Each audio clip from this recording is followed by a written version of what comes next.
Hi hello నమస్తే welcome back to our channel Bhavani happy family. అందరు ఎలా ఉన్నారండి? అందరూ బాగుండాలి, అందులో నేను ఉండాలి. సో ఈరోజు మీకు నేను చూపిస్తున్నది బండి ముత్యాలమ్మ తల్లి అండి. ఈవిడ ఎక్కడ వేయించేసి ఉన్నారంటే ఆంధ్రప్రదేశ్ పశ్చిమ గోదావరి జిల్లా మొగల్తూరు మండలం ముత్యాలపల్లి గ్రామంలో అయితే ఈవిడ వేయించేసి ఉన్నారండి. సో మన అమ్మవారి దివ్య చరిత్ర అయితే కొంచెం తెలుసుకుందాం.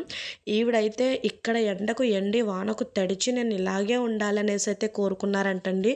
సో అలాగే ఇప్పటికీ పూజలు జరుగుతున్నాయి ఆవిడికి. అలాగే ఆవిడ మనకి చక్కగా తాడి చెట్లో దర్శనమిస్తారు. తాటి చెట్టే అమ్మవారు ఇంకా. సో చక్కగా అమ్మవారి పాదాలకి నమస్కరించుకో, చక్కగా పాదాలు చూసారా అమ్మవారి. చక్కగా ఎవరైనా సరే వెళ్ళి దర్శించుకోండి. మన కోరికల్లో స్వార్థం లేకుండా చక్కగా ఉంటాయి అమ్మవారు. చక్కగా మన కోరికలను అయితే నెరవేరుస్తారనమాట. సో మనస్ఫూర్తిగా అయితే నేను చెప్తున్నాను. సో ఇప్పుడైతే అమ్మవారి చరిత్ర తెలుసుకుందాం. 250 సంవత్సరాల క్రితం కర్ణం గారి వంశీయులు, దాసరి వంశీయులు అంటే చెన్నప్రగడ వారు అంటే మునసబులు కర్ణములుగా పనిచేసేవారు. అంటే శిస్తు వసూలు చేసి అట్లాగా పనిచేసేవారంటండి. సో ఇక్కడ ముత్యాలపల్లిలో శిస్తు వసూలు చేసి అంటే ట్యాక్స్ అని చెప్పవచ్చు, వసూలు చేసి మద్రాసు వెళ్ళి అక్కడ కట్టారనమాట. సో అలాగే ఎప్పుడు కట్టేవారు. అలాగే ఒక్కసారి అయితే అలాగే అంత శిస్సు కట్ట అన్నీ వసూలు చేసుకుని ముత్యాలపల్లి రేవులో పడవ ఎక్కి విజయవాడ వరకు అందులోనే వెళ్ళి తర్వాత ట్రైన్లో పొగబండి అంటారు కదండి, అంటే ట్రైన్ని పొగబండి అనేవారు కదా ఇదివరకు. సో దాంట్లో మద్రాసు వెళ్ళి ఆ నైట్ అయిపోయింది అనేసి ఒక సత్రంలో విశ్రాంతి తీసుకున్నప్పుడు సరే లెక్క పెడదాం డబ్బులను లెక్క పెడితే 4 నాణెములు అయితే తక్కువ వచ్చినాయి అంటండి. ఇదేంటి ఇలా తక్కువ వచ్చినాయి అనుకుని అలాగే పడుకున్నారంట, ఏం చేయాలా అని. ఈలోపు అమ్మవారు కలలో కనిపించి నేను మీ కూడానే ఉన్నాను, నేను ముత్యాలమ్మ తల్లిని, నేను మీ కూడా ఉన్నాను, నన్ను మీ కూడా తీసుకెళ్ళి నాకు అందంగా పూజలు అవి చెయ్యండి, నన్ను అక్కడ ఏర్పాటు చేయండి అని అయితే చెప్పడం జరిగిందంటండి. మీరు నన్ను మీ కూడా తీసుకువెళ్ళండి, మీ సంచిలో డబ్బులు సరిగ్గానే ఉన్నాయి, మీరు పొద్దున్న లేచేసరికి మీ సంచిలో మీ నాణెములు ఏమీ తగ్గవు, చక్కగా అన్నీ కరెక్ట్గానే ఉంటాయి అనేసి అయితే చెప్పారంటండి. సో ఇలాగే వచ్చింది ఏంటనేసి లెగిసి లెక్క పెడితే నిజంగా కరెక్ట్గానే ఉన్నాయంటండి. సరే ఇంకా అక్కడికి వెళ్ళి చక్కగా పన్ను ఇవన్నీ కూడా వాళ్ళకి కట్టేసి తిరుగు ప్రయాణం అయినప్పుడు అందులో ఏంటంటే కంకర ఉందంటండి. సో పడవలో కంకర ఉంటే ఇదేంటి కంకర ఉంది అనేసి ఆ పడవల్లో కంకర ఉంది ఏంటనేసి అయితే అలాగే చక్కగా చూస్తే అందులో 3 రాళ్ళు అయితే చక్కగా కనిపించినాయి అంటండి. అంటే ఒక దేవతా స్వరూపంగానే ఆ రాళ్ళు అయితే కనిపించినాయి అంటండి వాళ్ళకి.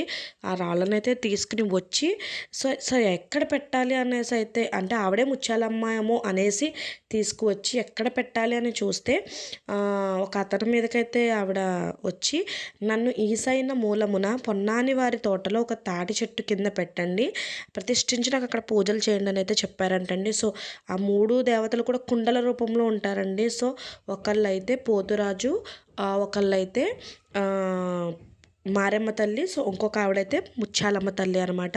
ఈవిడ మనకి జ్యోతి స్వరూపంగానే ఉంటారు. మీరు కుండల్లో కూడా గమనించవచ్చు. 2 అయితే జ్యోతుల కింద ఉంటాయి, ఒకటైతే ఒక కొబ్బరి బండ ఉన్నట్టు ఉంటుంది. అంటే ఆయన పోతురాజు, మిగతా వాళ్ళిద్దరు కూడా ముత్యాలమ్మ మారెమ్మ. సో అలాగే ఇక్కడ 3 సంవత్సరాలకు ఒకసారి అయితే జాతర జరుగుతుందండి, మే నుంచి జూన్ వరకు కూడా. సో ఆ దాసరి వంశీయులు కన్నమ వంశీయులతోనే మొదలయ్యి వాళ్ళతోనే ముగింపు చెట్టు అన్నీ జరిగి చక్కగా అమ్మవారిని అయితే సాగనంపుతారు ఆ గుడిలోకి అయితే అక్కడికి. సో అంతా కూడా మేక అన్నీ కూడా చక్కగా అమ్మవారికి సమర్పించి అన్ని 3 సంవత్సరాలకు ఒకసారి జాతర చాలా భారీగా చేస్తారంటండి. ఇక్కడైతే ఆదివారం బుధవారం అయితే బాగా భక్తులు ఎక్కువగా వస్తారంటండి. అయితే అమ్మవారిని ఆ జాతర టైంలో జ్యోతి రూపంలోనే బండి మీద ఊరేగిస్తారంటండి. సో అమ్మవారి జ్యోతి రూపంలోనే ఉంటారు. సో జ్యోతి రూపంలోనే బండి మీద ఊరేగిస్తారనమాట. సో అందుకే బండి ముత్యాలమ్మ అని కూడా పేరు వచ్చిందనమాట ఈ తల్లికి. నిజంగా కోరికలు తీర్చే మహా తల్లి. సో చక్కగా మనకి అక్కడే కొట్లు ఇవన్నీ కూడా ఉన్నాయండి. చక్కగా విశాలమైన ప్రాంతం, చక్కగా పార్కింగ్కి ఇవన్నీ కూడా విశాలంగా ఉంది.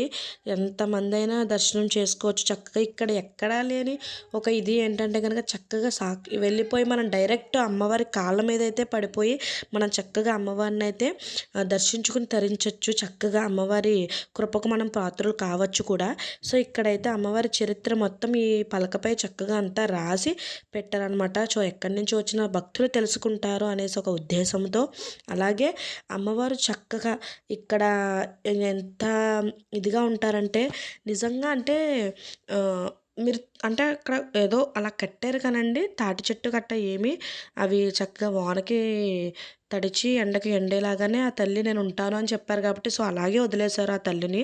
కానీ పూజలు ఇవన్నీ కూడా బాగా జరుగుతాయి. లడ్డూ ప్రసాదం ఇవన్నీ కూడా చక్కగా ఉన్నాయన్నమాట. ఏ అంటే అమ్మ దగ్గరికి వెళ్ళడానికి రూపాయి ఖర్చు అవ్వకుండా మన అమ్మ కాళ్ళ మీద పడిపోవచ్చు వెళ్ళి.